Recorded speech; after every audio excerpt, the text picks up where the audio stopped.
Curta, compartilhe, comente e se inscreva no canal. Em nome do Pai, e do Filho, e do Espírito Santo. Amém.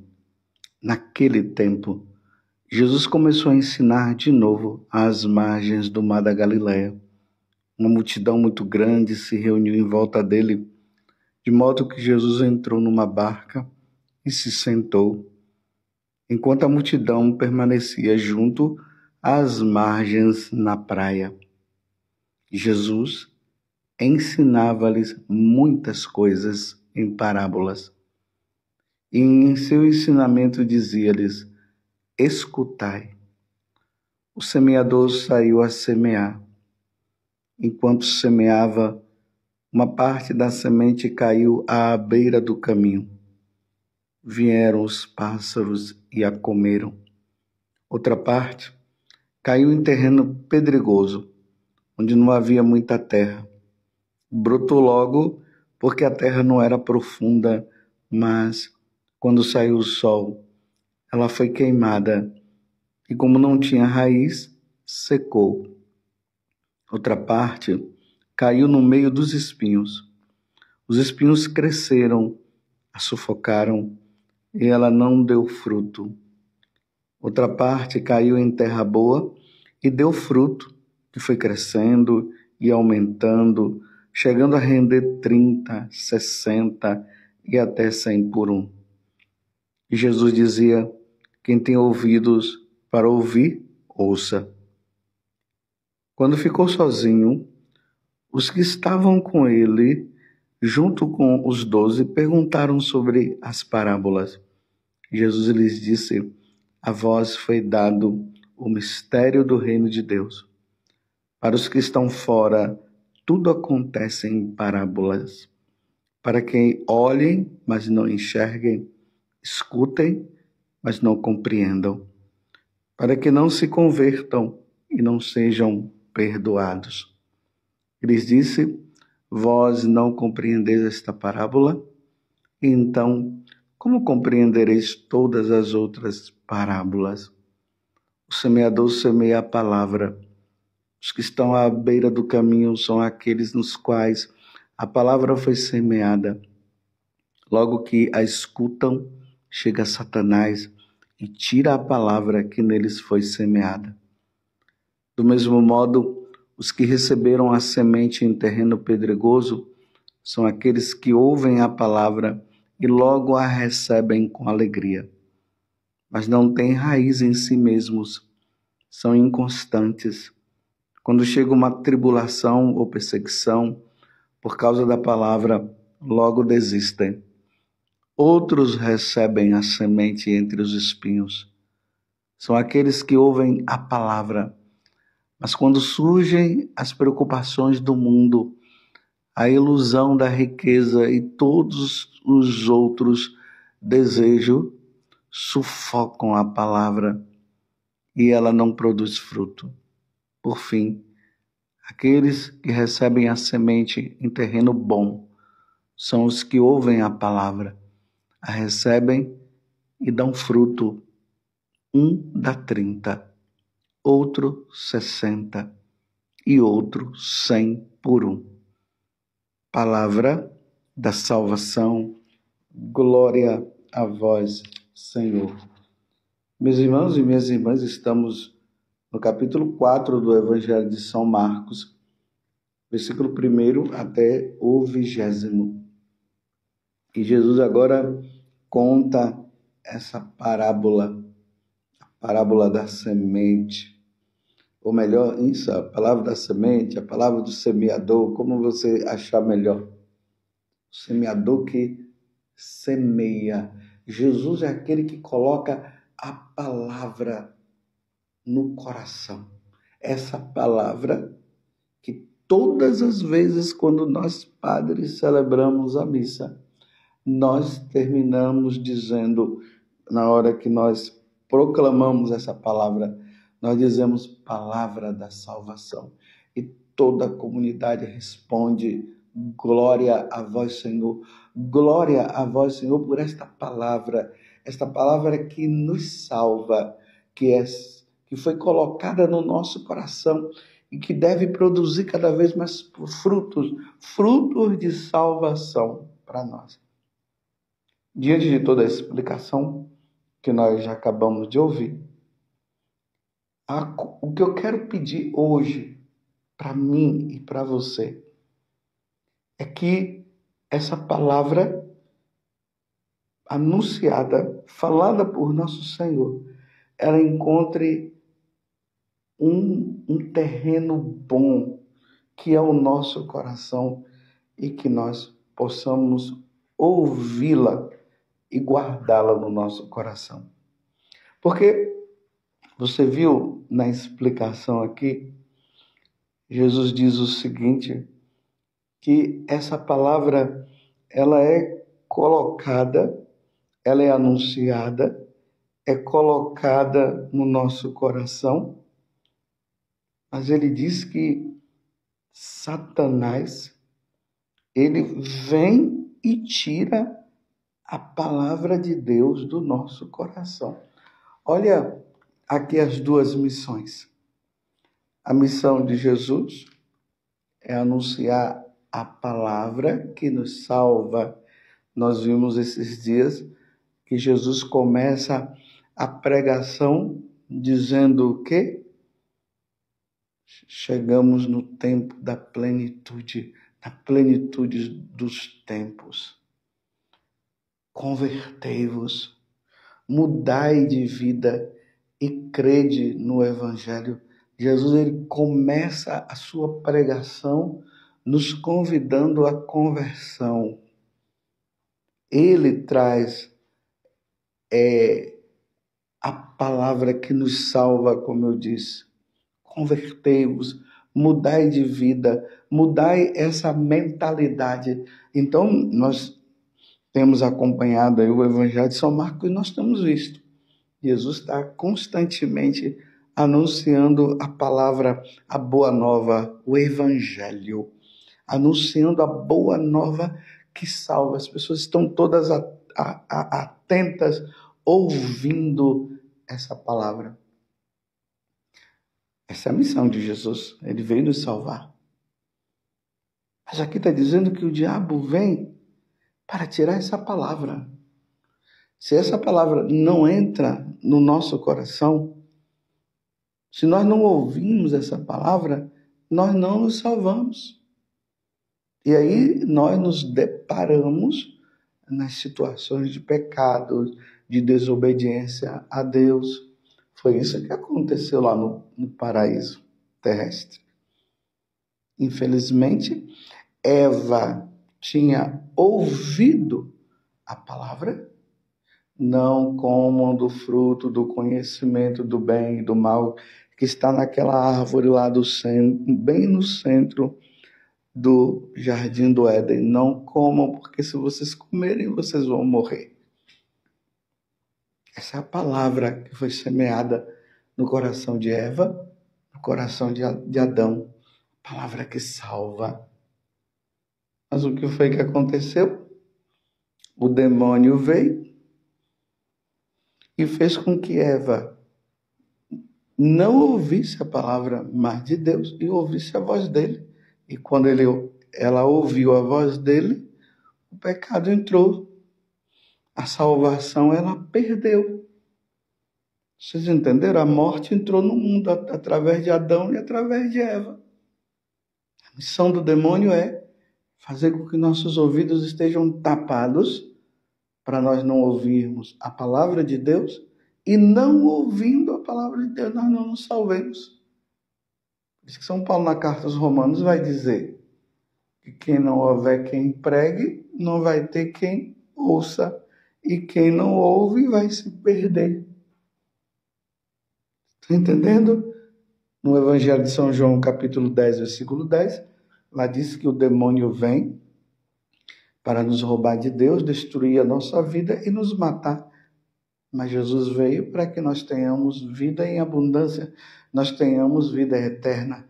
O demônio quer nos destruir, ele quer nos tirar a palavra de Deus que é semeada no nosso coração. Hoje nós temos um privilégio muito grande. Nós podemos dizer que só se perde quem quer. Porque, olha, essa palavra de Deus é semeada no nosso coração diariamente. Olha quantos sacerdotes empenhados aí em fazer gravações de homilia do dia. Quantas leigos também aí fazendo pregações e tudo.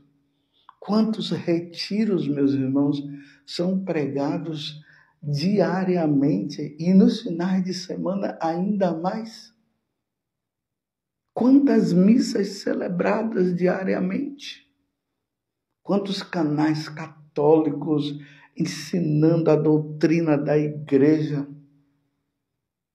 Mas cuidado, meus irmãos, para você não se tornar um mero ouvinte. Você ouve, gosta, mas não pratica. Compreendeu? Bate palmas, fica animado, entusiasmado, mas o demônio vai lá e tira. Oferecendo as coisas deste mundo, ele vai lá e tira. Aí a pessoa ouve que não deve adulterar, ela vai e adultera. Ela ouve que o casamento é algo sagrado e não casam na igreja, casam somente no civil ou se juntam. Aí sabe que o casamento, essa é a palavra de Deus, que é semeada no coração do homem, que deve acontecer entre um homem e uma mulher. E agora os homens estão banalizando tudo. Eu fiquei admirado aí nesses YouTubers da vida. Uma pessoa lá que casou com um animal. Meu Deus do céu. Isso é banalizar o sacramento. Outros que casaram com árvores. Agora, casamento também contra a natureza, porque tudo isso é contra a natureza. Entre homem e mulher, ou entre homem com homem, mulher com mulher. E lá na carta, em Levítico 18, fala, versículo 22, que um homem não pode deitar com outro homem, uma mulher não pode deitar com outra mulher, porque isso é uma abominação. E as pessoas ouvem a palavra de Deus dizendo, e não escutam, porque o que é que faz? Satanás vai lá e tira. Compreendeu? Por exemplo, hoje na carta aos Hebreus, no capítulo 10, do versículo 11 até o 18, está falando aqui do verdadeiro sacrifício que foi oferecido uma vez por todas por meio de nosso Senhor Jesus Cristo. Depois vocês leiam essa passagem. Então, o sacrifício que deve ser oferecido é o de nosso Senhor Jesus Cristo. Eu vou até ler aqui para vocês. Todo sacerdote se apresenta diariamente para celebrar o culto, oferecendo muitas vezes os mesmos sacrifícios, incapazes de apagar os pecados. Olha, a palavra de Deus semeada no nosso coração é essa. Os sacrifícios antigos, como eu disse ontem, não têm validade.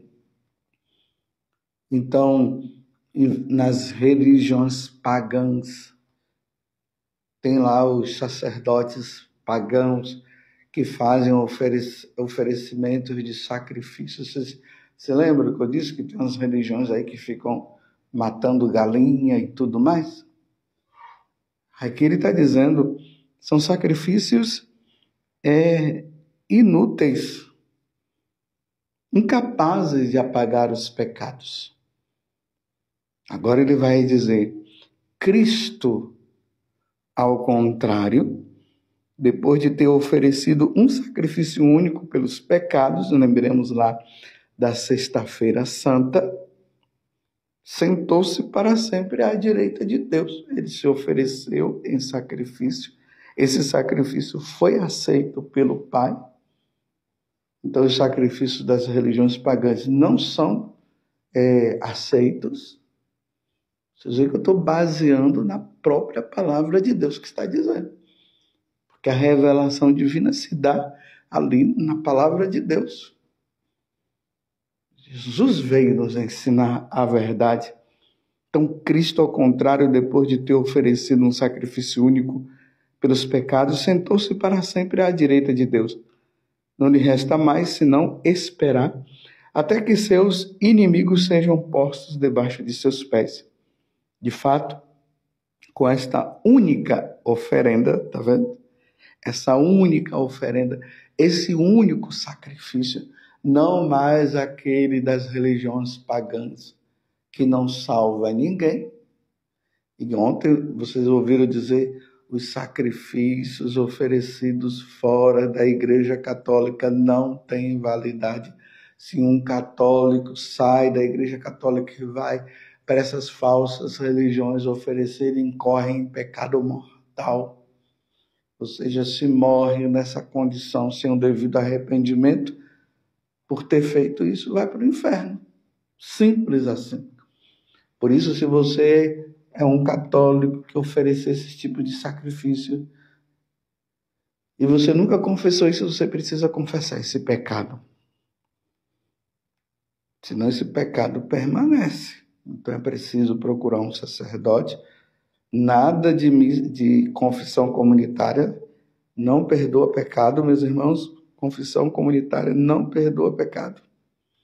Então você precisa ir ali diante de um sacerdote devidamente ordenado na Igreja Católica, e aí sim, ali você se ajoelha e confessa: eu ofereci um frango, uma galinha, em sacrifício para obter isso. Compreendeu? Porque incorre em pecado mortal. Quem faz isso? O católico que faz isso. De fato, com esta única oferenda, levou à perfeição definitiva os que ele santifica. Então, por meio do sacrifício de nosso Senhor Jesus Cristo, ele nos levou à perfeição, ou seja, ele nos concedeu a salvação. Naquele momento que ele diz: Pai, em tuas mãos eu entrego o meu espírito. Pai, perdoa-lhes porque não sabem o que fazem. E aí, continuando, versículo 19. É isto que também nos atesta o Espírito Santo, porque depois de ter dito: eis a aliança que farei com eles, depois daqueles dias, o Senhor declara: pondo as minhas leis nos seus corações e inscrevendo-as na sua mente, não me lembrarei mais dos seus pecados nem das suas iniquidades. A partir do sacrifício de Jesus na cruz, agora pronto, nós somos redimidos, estamos limpos, estamos salvos, reconciliados com o Pai. O Pai não vai lembrar agora os nossos pecados, mas se a gente continua nesta vida de pecado, não vai dar certo, né? Ora, onde existe o perdão, já não se faz oferenda pelo pecado. Então Deus agora se oferece a nós. E aqui entra uma coisa importante, meus irmãos. O sacrifício de nosso Senhor Jesus Cristo, que aconteceu lá naquela Sexta-feira Santa, ele se atualiza no sacrifício da Santa Missa. Então, precisamos participar da Santa Missa. Ali na missa, nós voltamos, nós passamos a estar naquele momento em que aconteceu esse sacrifício único. Há mais de 2000 anos atrás, esse sacrifício se renova, se torna presente naquele momento, quando nós participamos da Santa Missa. Ali acontece o sacrifício de nosso Senhor Jesus Cristo, aquele sacrifício incruento, sem aquele sangue que aconteceu na sexta-feira, mas acontece aquele sacrifício, quando o sacerdote diz: isto é meu corpo, isto é meu sangue. Ali acontece o sacrifício. Aí o que é que Satanás faz? Começa a dizer que essa missa não é verdadeira, que isso aqui é apenas uma simbologia. Lembre-se agora que na parábola disse o quê? Que Satanás vem e tira a palavra que foi semeada. A palavra que foi semeada é essa: o sacrifício da Santa Missa é a atualização daquele sacrifício que aconteceu na cruz. Naquela noite, Jesus instituiu o sacramento do sacerdócio. Fazer isso em memória de mim. Então ele institui o sacrifício o sacramento do sacerdócio, o sacramento da ordem. Fazer isto em memória de mim. E quando ele diz, isto é meu corpo, isto é meu sangue, ele institui o sacramento da Eucaristia. O sacrifício de nosso Senhor Jesus Cristo. Aí o que é que o diabo faz? Não, uma simbologia. Você já viu essas seitas por aí que dizem que é uma simbologia, que a missa não tem nada a ver. Tem até aqueles que blasfemam em relação à Santa Missa. Mas você vê também que tem pessoas ali de religiões pagãs. Essas religiões pagãs existentes aqui no Brasil, que vão lá e pegam a Eucaristia e levam para fazerem orgias e sacrilégios. Satanás é que manda, porque Satanás sabe o valor da Santa Missa. Ele sabe que naquele momento se está se atualizando o sacrifício de nosso Senhor Jesus Cristo. Mas ele quer tirar isso de nós. A palavra é semeada, Satanás vai lá e tira. E aí tem os católicos bobos que não estão indo mais na missa. Pelo amor de Deus, voltem a participar da Santa Missa. E por você não ter participado por tantos anos aí, se confessa e participe para poder participar da missa completa e receber a Eucaristia sem cometer sacrilégio, porque quem não vai na missa por preguiça e tudo mais, não pode comungar. Só vai poder comungar depois que se confessar. Mas não vem com essa história. Eu estava na missa, eu tive vontade. Eu estava na missa, aí eu pedi perdão ali. E eu sei que eu estava em pecado mortal, mas eu pedi perdão e fui. Não, meus irmãos, o perdão a reconciliação acontece na confissão, quando uma pessoa ela não vai na missa por preguiça. Ela comete um pecado mortal, ela se torna inimiga de Deus naquele momento. Ela não foi na missa, ela se tornou inimiga de Deus. A reconciliação se dá quando ela se confessa com o sacerdote devidamente ordenado na Igreja Católica. A reconciliação não se dá ali, Senhor, perdão, aquele sentimentalismo, né? Aí depois eu me confesso. Não. Não, não e não. Você está compreendendo? Você tem que se reconciliar com Deus. É no sacramento da penitência, é se confessando com o sacerdote devidamente ordenado. Não acontece reconciliação com Deus através da missa quando a pessoa está em pecado mortal. Não acontece. Para se reconciliar com Deus tem que ir e se confessar. Você entendeu? Vamos parar de ficar cometendo sacrilégios. Aí o que é que o demônio faz? Não, pode comungar, não tem problema não.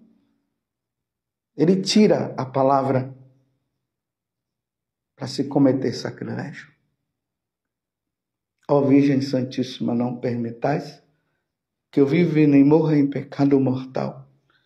Em pecado mortal eu não hei de morrer, porque a Virgem Santíssima há de me valer. Valei-me, Virgem Santíssima. E o pecado mortal aqui é comungar em estado de pecado mortal. Louvado seja nosso Senhor Jesus Cristo, para sempre seja louvado, e a sua Mãe Maria Santíssima, e desça sobre você a bênção de Deus Todo-Poderoso, Pai, Filho e Espírito Santo. Amém.